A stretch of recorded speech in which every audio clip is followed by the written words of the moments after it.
In a world where every next person is now a health expert in some manner of speaking, I sometimes ask myself, who am I meant to listen to? Who am I meant to go to for my health advice? Who am I meant to trust? What am I meant to not listen to? It can all become really, really confusing and quite frustrating. I often look back on my younger years and think everything about my health was so straightforward. So when I was ill, I would go to the doctor, probably be given a treatment, and then usually I'd get better.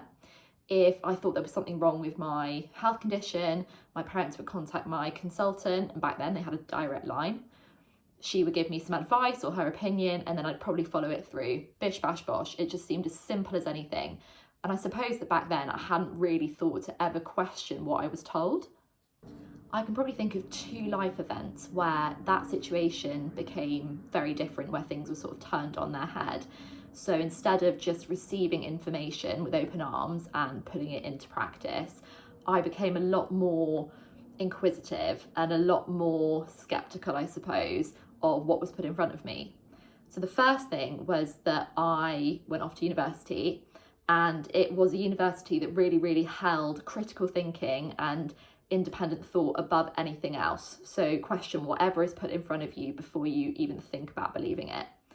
The second thing was that a few years later, I was presented with an opinion by one of my doctors that essentially my life was going to look a lot like a series of kind of experimental surgical procedures. And that was the way that my disease was going to be managed. And when he told me this, I just thought, I didn't really want a life like that. And it made me really, really keen to know what else I could do. So I started to really question what I'd been told. So I would call myself naturally quite stubborn, and I've also taught myself to be really skeptical, so to question anything that's put in front of me. And when I had my doctor tell me that my life was going to look a certain way and I didn't like the sound of it, it really, really made me dig my heels in and think, what is the alternative? What else is there that's possible for me? It also made me question, is what my super duper intelligent, qualified, really nice and incredibly well-mannered doctor telling me, is that 100% truth? Is that absolutely unequivocal truth? Or is there some other way? The moment I jumped into the front seat of my healthcare, there really was no turning back.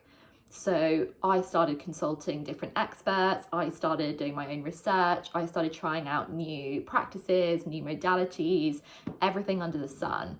And it was one of the most empowering things I've ever done for myself.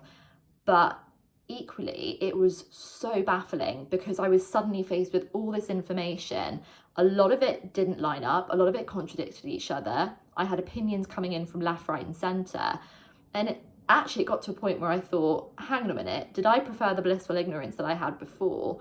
Or is this better now that I'm behind the steering wheel, but also completely confused most of the time and quite frustrated because I'm confused? Looking back on it now, I realise that my health probably was never as straightforward as I thought it was. It's just that when I was younger, someone else was making all the decisions. I really didn't put my focus into what was happening. And then life moved the goalposts around, my circumstances changed, and I really didn't have any other option than to take more of a front seat in what was happening.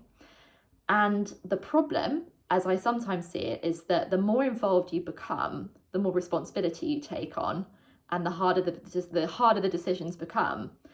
And not only are you having to navigate what's going on in your own head, you've got the voices of other people coming in from the sidelines, your friends and family, the ones who want to support you but think they know what's best for you. You've got the voice of all the figures of authority, your doctors, the ones that you choose to take on, but also the people who, pop up on your Instagram feed because the algorithms tell you that they think you need this particular supplement. And it's like choosing the right thing hangs in the balance, and it's a lot of pressure to handle. I think one of the most valuable things I have taken from life so far is the ability to A, sit with the discomfort of just not knowing, of just having no clue whatsoever.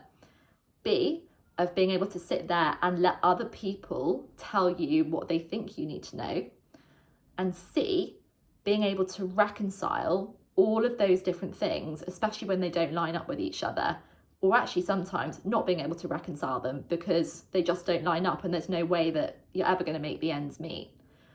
And it's a really, really difficult thing to do, but it's incredibly powerful, because I think in 5 years of being totally and utterly dedicated to my health and putting that as a priority above all else, I don't think I've once had 2 health experts give me the same opinion.